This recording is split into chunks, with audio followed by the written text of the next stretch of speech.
El pasado 22 de mayo, como cada año, se celebró el Día Internacional de la Diversidad Biológica. La comunidad que sigue la agenda de biodiversidad a nivel internacional está muy optimista por la firma del acuerdo Kunming-Montreal a fines de 2022, porque establece metas específicas de aquí a 2050 en materia de protección a la naturaleza. Este año, el lema del Día Internacional de la Biodiversidad fue del acuerdo a la acción, reconstruyendo la biodiversidad. Con este marco, hoy vamos a hablar de los retos que significa la conservación de la biodiversidad a nivel de los territorios en México. Yo soy Nancedalia Ramírez. Y yo, Gustavo Sánchez. Bienvenidas, amigas y amigos. En el Camino Andamos es un podcast que analiza con espíritu crítico los problemas y retos ambientales de nuestro tiempo y las propuestas para enfrentarlos, invitando a una diversidad de voces a opinar, exponer experiencias y sobre todo a proponer soluciones. Nuestra visión es que la respuesta a los grandes problemas ambientales no depende solo de los paneles científicos, altos funcionarios o grandes empresas, sino de la exigencia que tengamos como sociedad, y para ello necesitamos estar informados.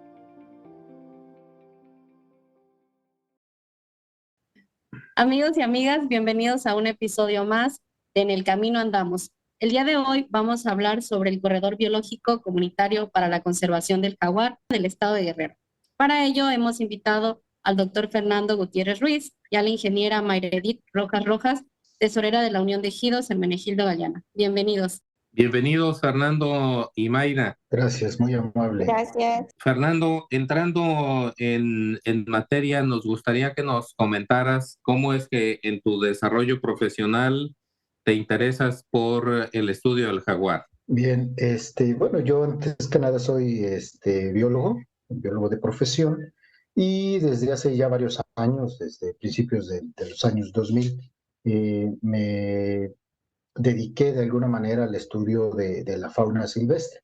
Iniciamos desde estudiantes en la carrera de biología, formando parte de algunos equipos multidisciplinarios que trabajaban proyectos de organización comunitaria en diferentes regiones del estado, y de manera particular y de manera muy consistente en la Sierra de Guerrero.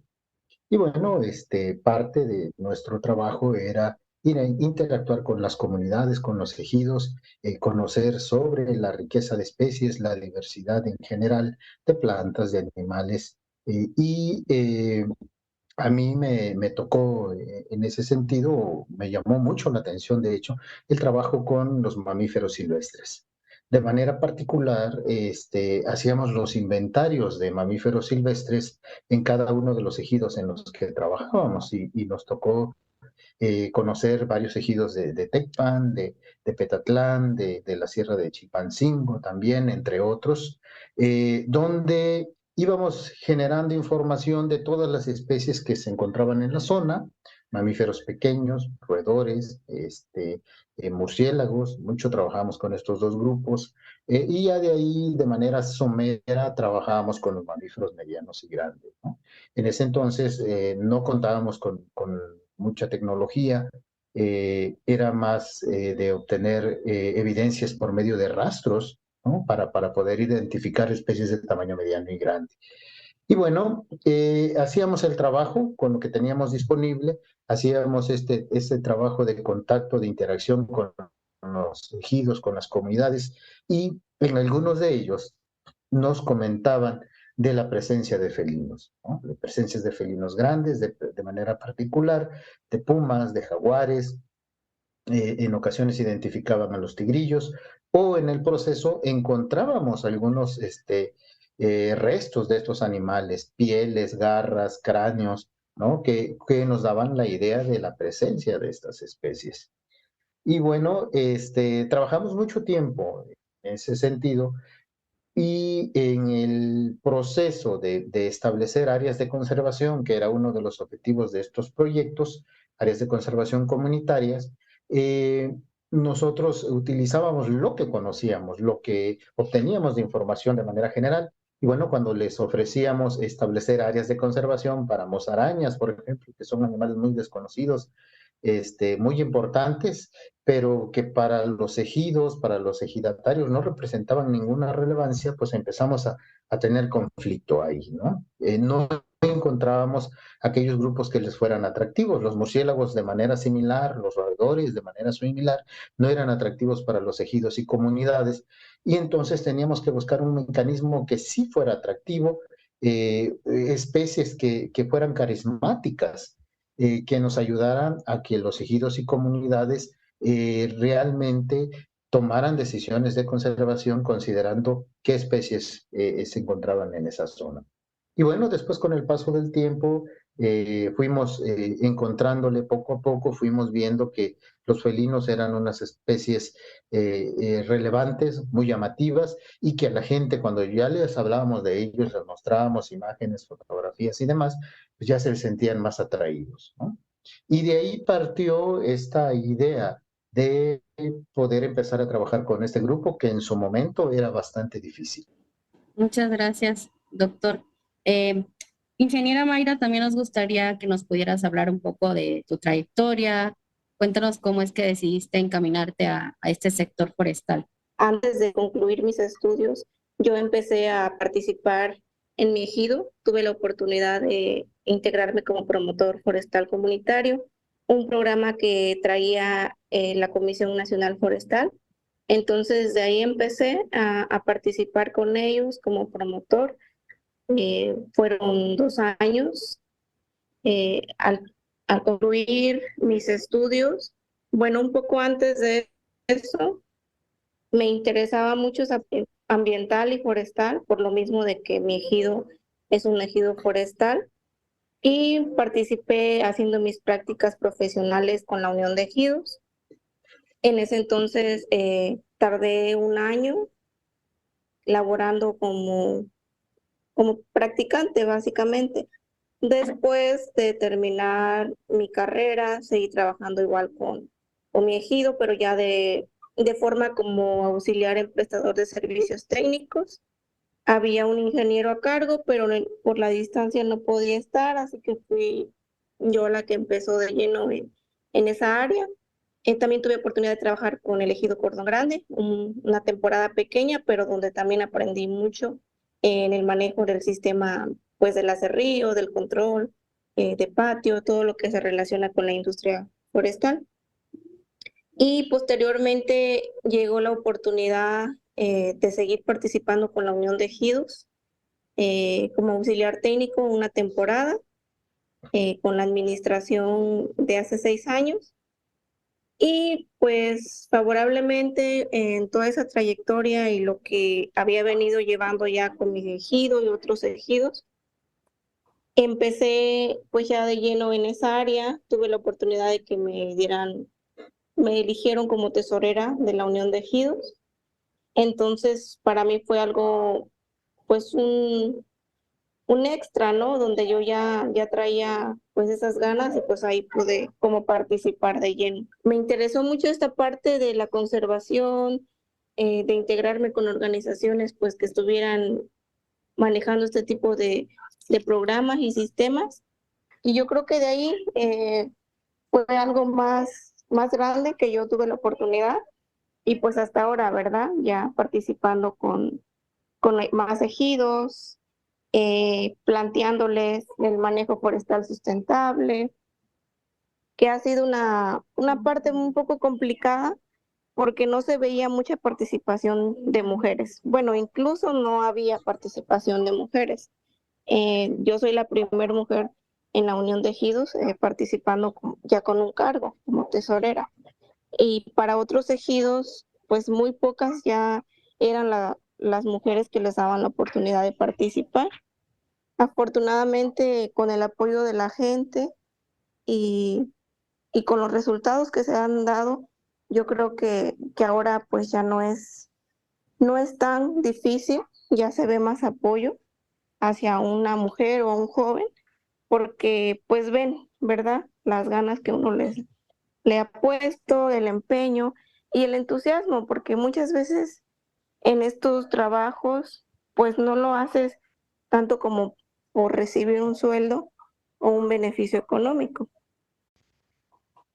Gracias, Fernando y Mayra, por compartir estas historias de vida. Y Fernando, quisiera preguntarte, de acuerdo a la bibliografía, el jaguar es el felino más grande del continente americano y a nivel mundial solo es superado en tamaño por el león y el tigre. ¿Qué significa para un territorio, para un ecosistema, la presencia del jaguar? Bien, efectivamente, es uno de los depredadores más grandes que tenemos en el continente. De hecho, en México es el más grande. Solo digamos que les pasa en estatura el oso negro, pero el oso negro no es estrictamente carnívoro, ¿no? Es un poquito más omnívoro. Y bueno, referente a los carnívoros estrictos, es el depredador más grande que tenemos en México, en el continente. Y su función es muy amplia. Tiene una gran relevancia como una especie clave en los ecosistemas. Al ser el depredador tope, contribuye con mantener el tamaño de las poblaciones de las especies presas y de los demás felinos inferiores en cuanto a tamaño a él, ¿no? Entonces, es una especie que regula el funcionamiento de los ecosistemas y por tanto se le considera una especie muy, muy importante en ese proceso, una especie clave. Además, es una especie que se le ha venido considerando de manera general como sensible a los cambios antropogénicos. De hecho, si nosotros hiciéramos una revisión de los trabajos que hemos desarrollado en los últimos 14 años, encontramos que las zonas más deterioradas, donde los bosques están muy fragmentados, prácticamente ya no tenemos presencia de jaguares, ¿no? Entonces, el hábitat debe de tener un tamaño lo suficientemente grande como para albergar sus poblaciones.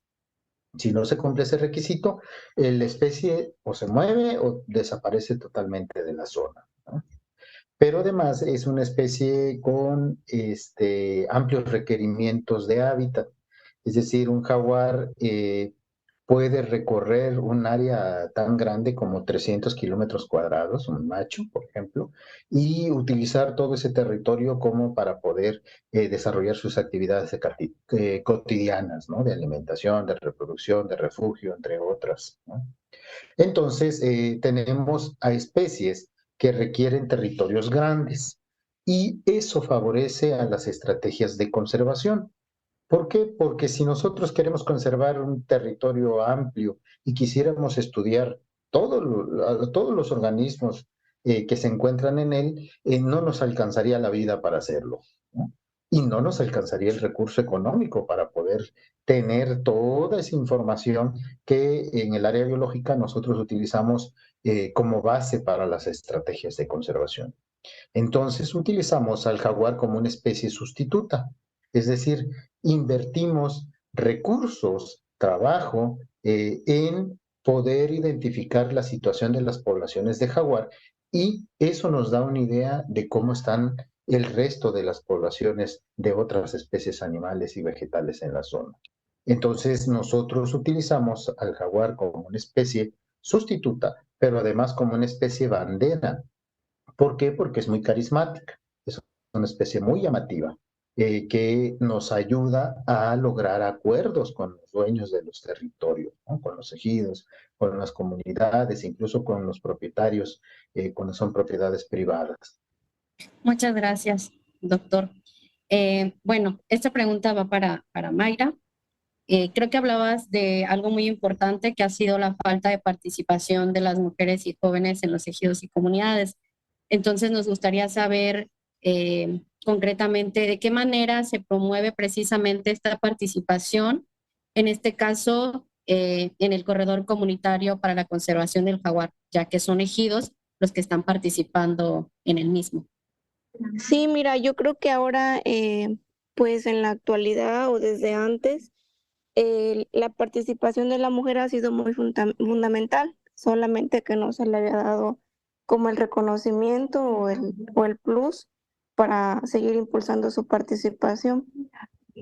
A través del corredor biológico del jaguar, pues se ha implementado la participación de cultivos de traspatio y pues en su mayoría lo hacen las mujeres. E igual en los recorridos ha habido mujeres interesadas jóvenes que les gusta aprender, que tienen la intención como de hacer otras cosas diferentes, ¿no? En caso de mi ejido, conformamos un pequeño grupo para darle seguimiento a esas actividades, que fue una vez que fue el biólogo Fernando Ruiz a dar pues una plática de concientización, hacer unos muestreos. Entonces la mayoría de las personas involucradas eran mujeres, eran personas jóvenes, como que tienen esa parte más sensible del cuidado, ¿no? De las cosas, como que lo tienen en el sentido de seguir conservando, de seguir cuidando, de seguir generando pues como un patrimonio ambiental que puedan ver sus hijos. Entonces, desde esa parte yo creo que ha ayudado mucho el sentido femenino de la mujer, que como de cuidar, de proteger.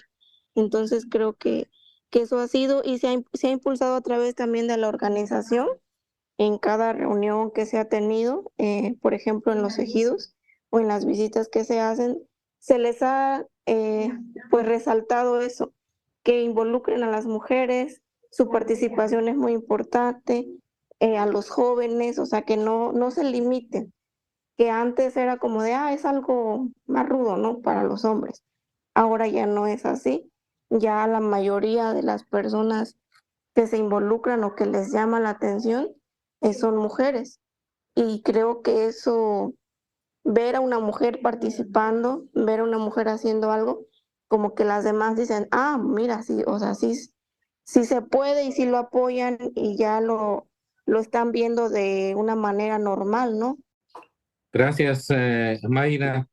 Quisiera pedirle a ambos, Fernando, Mayra, que nos hablaran un poco de culturalmente qué significa el jaguar para los ejidatarios, los integrantes de la ejidatarios, ejidatarias, los integrantes y las integrantes de la Unión de Ejidos, considerando que el jaguar ha sido parte importante de la cultura en México desde la época prehispánica y en el estado de Guerrero, si mal no recuerdo, forma parte incluso del escudo de armas del estado en la figura de un guerrero jaguar.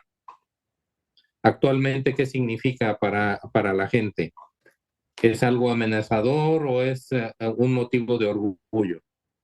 Lo que nosotros de manera particular hemos encontrado en gran parte del estado, no nada más en el área de influencia del corredor comunitario de Tecpan, es que sobre todo en la zona serrana se perdió en algún momento el vínculo del jaguar con las comunidades actuales, ¿no? A diferencia de algunas regiones con eh, comunidades autóctonas, donde hay un poquito más de vínculo, donde hay una tradición relacionada a la petición de lluvias, por ejemplo, del jaguar, a este conocimiento de que el jaguar era un ser importante en la cosmogonía ancestral, que tenía que ver con la fertilidad de la tierra y de otros procesos.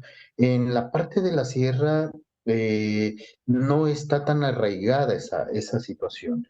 Eh, Ese ha sido uno de los retos que hemos estado trabajando en los últimos años, ¿no? Recuperar esa parte de la identidad, esa parte de la importancia del ícono que en realidad representa el jaguar para el estado de Guerrero y que de manera paradójica, el jaguar ya no lo hemos podido registrar o no está presente al parecer en las regiones donde todavía se le asocia de manera de la cosmogonía ancestral, y lo tenemos ahora en la sierra donde no se le reconoce esa función, ¿no? Entonces como que ahí hubo un cambio.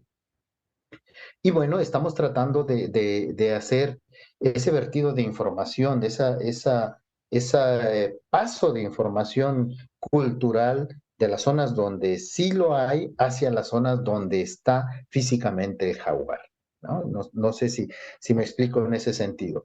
En las zonas donde la gente todavía cree que el jaguar es un ser importante, es un ser divino, es un ser de gran relevancia cultural, ya no hay jaguar, ¿no? Y donde exista el jaguar, la gente ya no tiene ese vínculo este, cultural, digámoslo así. Entonces, lo que estamos tratando de hacer es de trasladar esa información, ese conocimiento a estas regiones donde todavía tenemos a la especie, ¿no? Donde tenemos al jaguar vivo y que la gente no lo vea como una amenaza. Algunos de los problemas que hasta la vez seguimos resolviendo es los eventos de depredación de ganado, ¿no? Por parte de jaguares, de pumas y demás. Eso genera una visión negativa hacia los pobladores y obviamente al no tener una alternativa para mitigar los impactos de la depredación, antes de que trabajáramos con el proyecto de conservación del jaguar en la zona, sobre todo ahí en Tecpan, pues la gente local lo primero que hacía era tratar de sacrificar a los jaguares. Entonces, con el paso del tiempo, con los muestreos, con talleres de sensibilización, con algunas actividades lúdicas, incluso con el establecimiento de murales, pinturas en gran formato alusivos a estas especies en los ejidos, poco a poco la gente ha empezado a entender que el jaguar no es una especie enemiga, ¿no? Sino que por el contrario se puede convertir en un aliado que puede detonar el desarrollo socioambiental de esta región. Y bueno, muestra de ello es que gracias a las actividades que hemos desarrollado de manera conjunta con los ejidos, con las gestiones que se han desarrollado de manera conjunta, han empezado a llegar algunos proyectitos. Entonces, estamos tratando de cambiar el chip de las comunidades de la sierra en general para que ellos vean al jaguar como un aliado, ¿no? Quizás ya no recuperemos esta parte de la cosmovisión de que era un dios, de que era una deidad y que era muy importante en ese sentido, pero sí podemos impulsar esta estrategia de que lo reconozcan como una especie importante que tiene una función importante biológica, ecológica, pero que culturalmente puede ayudar también a formarse una nueva identidad, ¿no? A arraigar esa identidad en su territorio y sobre todo a instaurarlo como un ícono natural, como un ícono cultural de esta región que les ayude a identificarse y a desarrollar toda una estrategia de desarrollo sostenible. Mayra, ¿quisieras agregar algo? Sí, complementando lo que decía el biólogo Fernando, yo creo que ya ha cambiado también la forma de perspección de las personas, de los ejidos, de lo que ahora es el jaguar, ¿no? Ya lo ven como una especie muy importante, de acuerdo al trabajo que se ha realizado con el equipo del biólogo, como que ya ellos cambiaron esa forma de verlo como un peligro porque se ha concientizado que el jaguar está en su área natural y que básicamente quien ha irrumpido en su hábitat pues hemos sido nosotros como personas que hemos realizado nuestros trabajos o nuestras viviendas pues cerca, ¿verdad?, de donde él habita y que también lo veían más como una amenaza por las pérdidas que decían, ¿no? Del ganado, de lo que ellos tenían, pero ahora con esas pláticas y ese trabajo que se ha hecho, he visto que la gente ya lo ve como un motivo de presumir. En mi área ya hay jaguar, o sea, en nuestro ejido hay jaguar, como que ya lo están valorando, ya lo están viendo como una especie muy importante. Gracias, es muy interesante la percepción que se tiene y sobre todo esta paradoja que señalaba Fernando en el sentido de que donde el jaguar era parte o es parte de la cosmogonía, hay poca presencia física del felino y donde no se tiene tan arraigada esta cultura es donde se está moviendo el jaguar. Fernando y Mayra, ¿nos podrían platicar un poco cómo es posible hacer compatible el aprovechamiento sustentable de madera y otros recursos del bosque con la protección del hábitat del jaguar?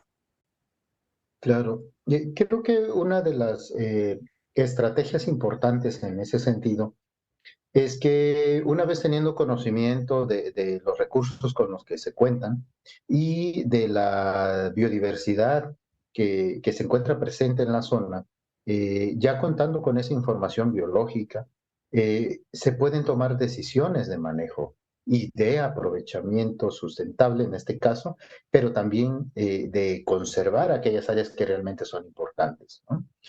Una vez que se tiene esa información, y por medio de consenso se pueden identificar aquellas áreas que tienen un potencial forestal importante y que pueden generar pues buenos beneficios a las comunidades, ¿no? Pero también al mismo tiempo podemos establecer aquellas áreas que son muy frágiles o que legalmente tienen un estatus de protección y que deben de mantenerse tal cual. Entonces partimos de esa información para realizar una zonificación y así organizar de alguna forma qué sitios se trabajan y qué sitios se mantienen de manera natural para que las especies, no solamente el jaguar, sino todas las especies que habitan ahí, puedan mantenerse a mediano y largo plazo. Como bien lo mencionaban hace rato, la conservación no está peleada con el manejo de los recursos naturales. De hecho, siempre la idea es que se genere un proceso de aprovechamiento sustentable, de aprovechamiento organizado y que sea acorde a las condiciones ambientales de cada sitio. Entonces tenemos pues, zonas como Cordón Grande, que lleva muchos años con aprovechamiento forestal, tenemos al ejido del Balcón, tenemos al propio ejido de Cuatro Cruces, que llevan varios años aprovechando su madera, ¿no? Y que eso no ha sido una limitante para la presencia del jaguar. Obviamente, también hay ejidos en las cuales el manejo no está organizado, es decir, no hay una separación de sitios apropiados para la parte forestal, para la parte ganadera, y no han delimitado áreas importantes para conservación. Y de esos ejidos, en esos ejidos se ha llegado a la pérdida total de la cobertura. Y obviamente cuando ya no se tiene cobertura forestal importante, pues los jaguares de manera natural se tienden a mover hacia los sitios más conservados. Entonces, si queremos tener jaguares en la región, pues debemos de dejarles su espacio, ¿no? Debemos de dejarles recursos suficientes para que ellos sobrevivan, ¿no? Y a la par, si queremos hacer aprovechamiento forestal, pues hay que escoger los sitios más adecuados, aquellos que no afecten el flujo hídrico, ¿no? La captación de agua, sobre todo en las zonas altas, que ayuden a mantener los bosques más bajos, ¿no? Entonces hay una serie de factores que hay que considerar, pero lo principal es un proceso de organización del manejo de los recursos naturales en cada uno de los ejidos. Sí, complementando lo que decía el biólogo, yo creo que ha funcionado también esa parte de donde las comunidades y los ejidos han decidido destinar áreas de conservación de manera voluntaria, que esto complementa más si tú tienes un aprovechamiento, pero también estás destinando áreas que tú crees importantes para la comunidad y para la conservación. Creo que esto le da un plus y realizando todas las actividades también como que traen el plan de manejo, que se cumplan. Yo creo que esto es lo que mejora, ¿no? Que todas las actividades complementarias se hagan. Si se puede aún más, pues es, yo creo, como un complemento ya que te permite tener aprovechamiento y conservación. O sea, que no necesariamente el aprovechamiento es malo, porque también quitas pues arbolado viejo, reacomodas materia orgánica, entonces esto hace que tu bosque se regenere. y es lo que yo creo que se ha complementado con la conservación, que no esté peleada con el aprovechamiento forestal. Muchas gracias, doctor Imaira, por sus comentarios. Sabemos que ha sido un proceso de muchos años el establecimiento de este corredor y que ha dado resultados favorables ambientalmente hablando. Nos gustaría saber también qué otros beneficios han obtenido las comunidades y los ejidos, hablándose de beneficios quizás económicos y sociales, ¿no? También. Sí, la parte de los beneficios pues, se va viendo conforme pasa el tiempo, conforme van avanzando los trabajos.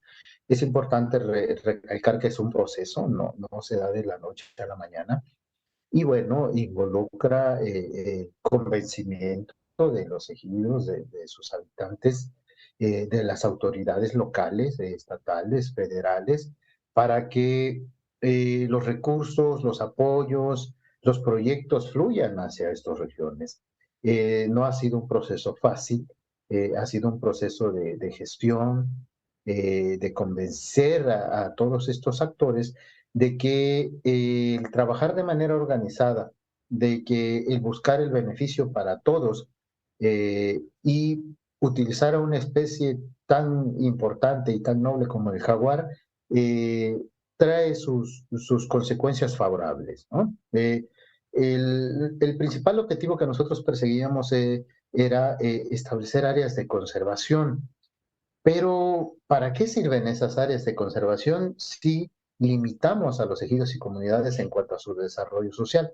Entonces, ahí es donde teníamos nosotros que darle un vuelco a estos conceptos que de manera tradicional se venían manejando, ¿no? Que la conservación implicaba no tocar los recursos naturales. Por el contrario, nosotros lo que hemos estado buscando desde que iniciamos en estos proyectos es que estas áreas de conservación sean el pretexto para que lleguen más apoyos, más recursos a los ejidos y comunidades que si bien les van a ayudar a seguir manteniendo sus recursos naturales, en el proceso traen consigo una serie de beneficios como la capacitación, ¿no? La generación de conocimiento, ¿no? Adquisición de equipos, de materiales, la generación de empleos, ¿no? Y la generación de proyectos productivos sustentables que vienen a complementar las labores de cuidado, de conservación, de manejo de las áreas.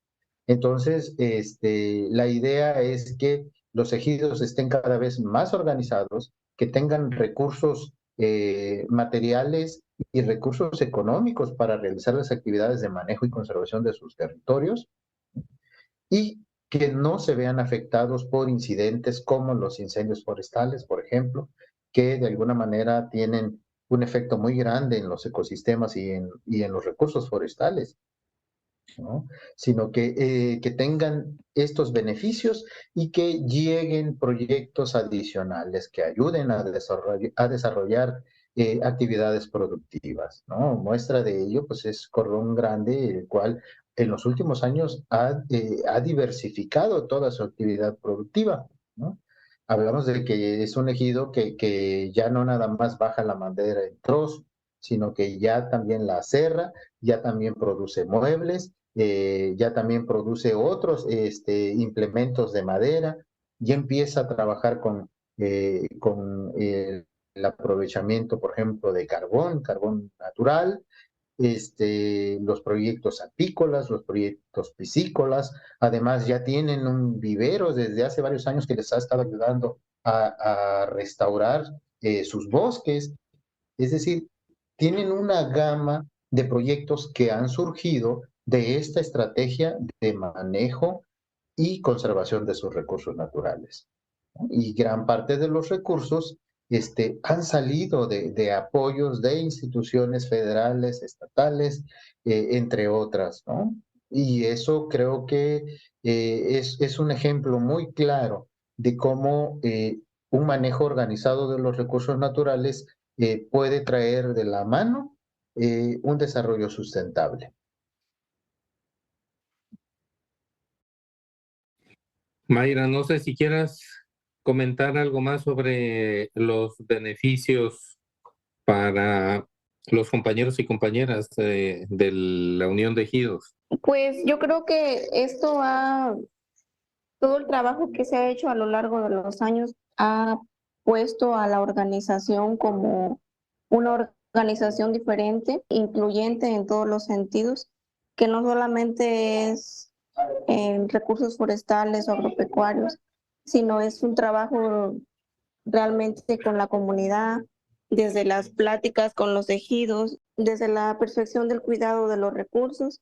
Entonces se ha dado como este plus, igual participando con organizaciones nacionales e internacionales, donde la gente ya tú vas y le llevas estas experiencias y dicen, wow, o sea, nosotros somos privilegiados al tener estos recursos. Realmente estamos en un área donde nosotros podemos decidir y cómo la trabajamos, qué hacemos con ella, ¿no? Si la protegemos, la cuidamos, el beneficio es para nosotros. Yo creo que ha sido muy bueno toda esta labor que se ha hecho. Se ha visto el interés de otras personas de saber cómo se está trabajando.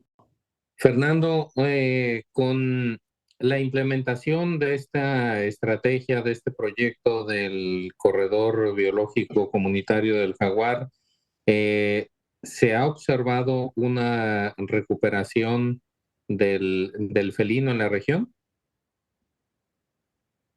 Bien, pues fíjese que es una pregunta muy, muy importante y hasta cierto punto un poco difícil de contestar.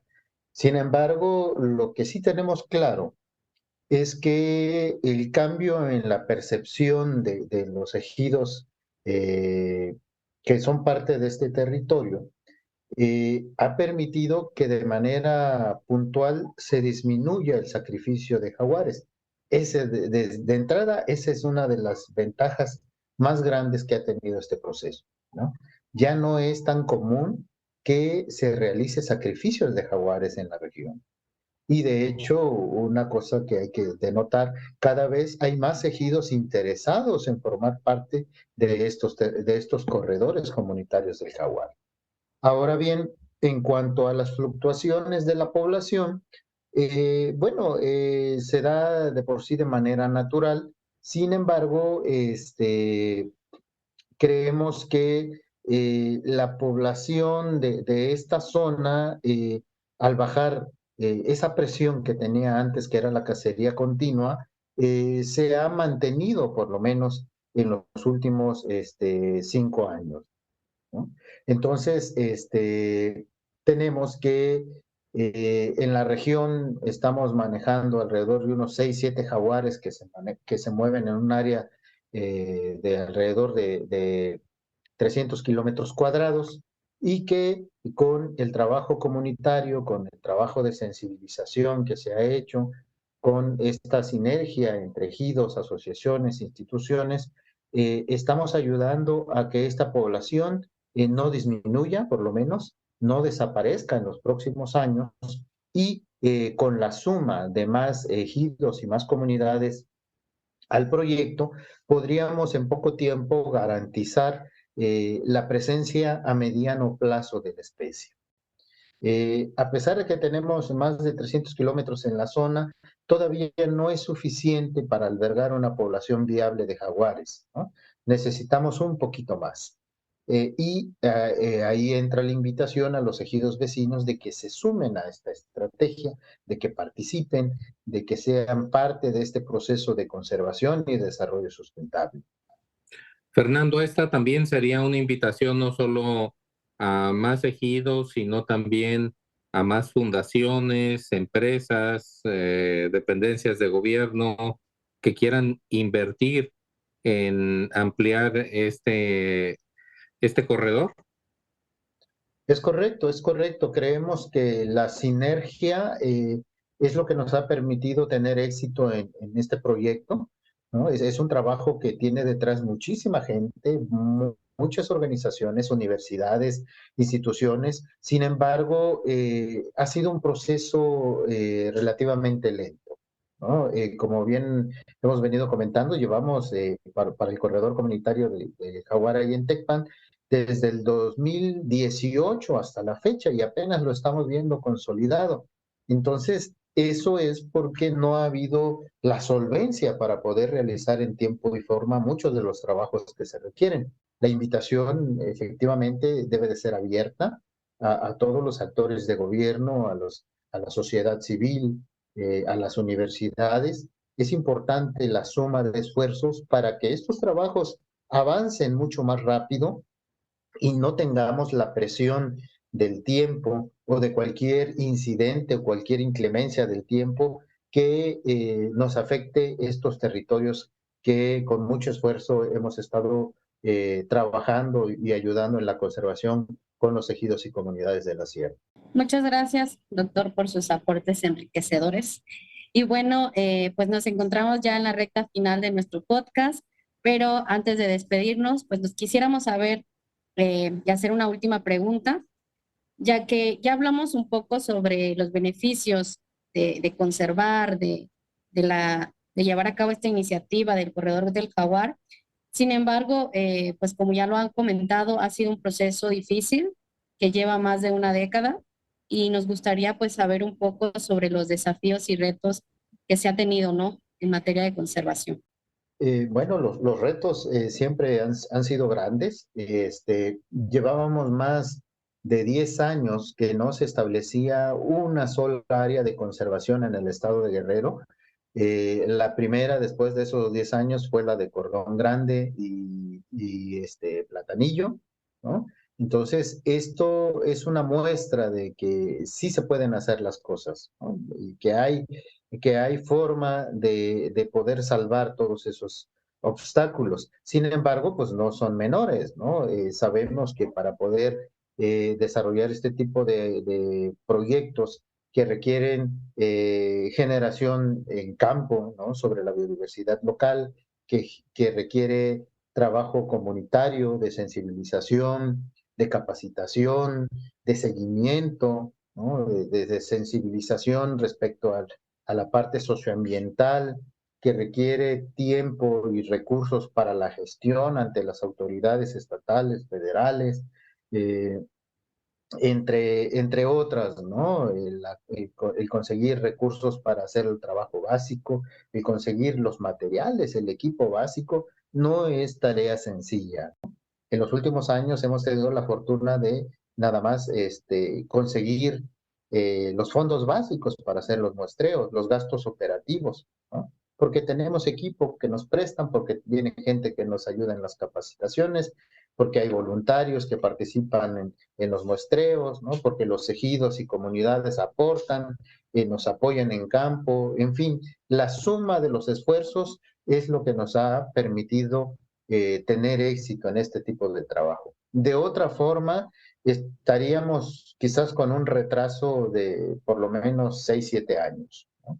Entonces, y de ahí, bueno, hay un sinfín de pormenores, de detalles, cuestiones ya muy de trabajo de campo, cuestiones de logísticas, el poder acceder a los ejidos y comunidades no es tarea fácil, sobre todo en temporada de lluvias, ¿no? Los caminos no son los adecuados, hay carencia de infraestructura, no hay comunicación, en fin, una serie de factores que hace que el trabajo de conservación sea todo un reto, pero que gracias al apoyo de los ejidos, de las comunidades, de las organizaciones, lo vamos haciendo y creo que vamos avanzando, pues quizás no tan rápido como quisiéramos, pero no dejamos de avanzar año con año.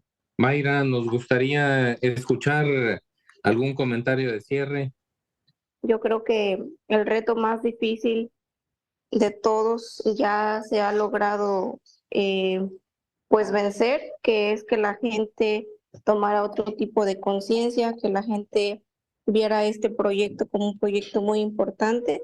Entonces yo creo que de ahí para adelante, pues lo demás está en gestión, ¿verdad? En gestionar con organizaciones, en gestionar con instituciones ambientales. Yo creo que esto puede ayudar a mejorar los procesos de conservación, que sí realmente pues son caros, ¿verdad? Porque todo tiene un costo, el traslado, todo el material que ellos ocupan.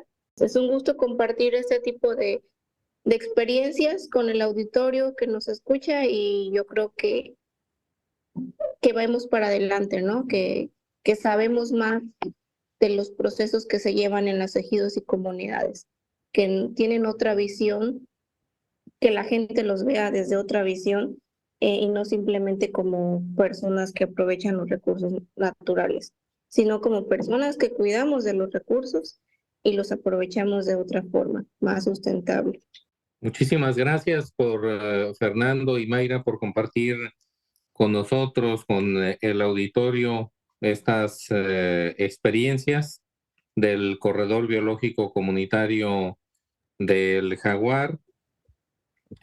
A mí me gustaría recalcar este mensaje de que hay una invitación abierta a coinvertir junto con ejidos y comunidades en la conservación del jaguar y sumarse a este esfuerzo quienes puedan hacerlo. Nancy, no sé si quieras darnos algún mensaje final. Solamente agradecer a los dos por su tiempo. Sabemos que el tema de la conservación de la fauna silvestre es muy importante y bueno, esto también pues es una invitación, ¿no? A que más ejidos y comunidades se sumen a este tipo de iniciativas para proteger nuestra flora, nuestra fauna y pues también para decirles que hay beneficios, ¿no? De alguna manera. Con el desarrollo de estos proyectos también puede haber un desarrollo en las comunidades, un desarrollo en los ejidos. Entonces, pues nada, me da gusto que este podcast se haya realizado. Esperamos tenerlos nuevamente compartiendo esta importante experiencia, Fernando y Mayra. Muchas gracias. En el Camino Andamos es una producción de Tecuani TV. Conducción, Nance Dalia Ramírez y Gustavo Sánchez. Edición, Osiel Torres. Investigación, Olivia Olivar. Producción, Guadalupe Leiva. Identidad gráfica, Badit Saleh.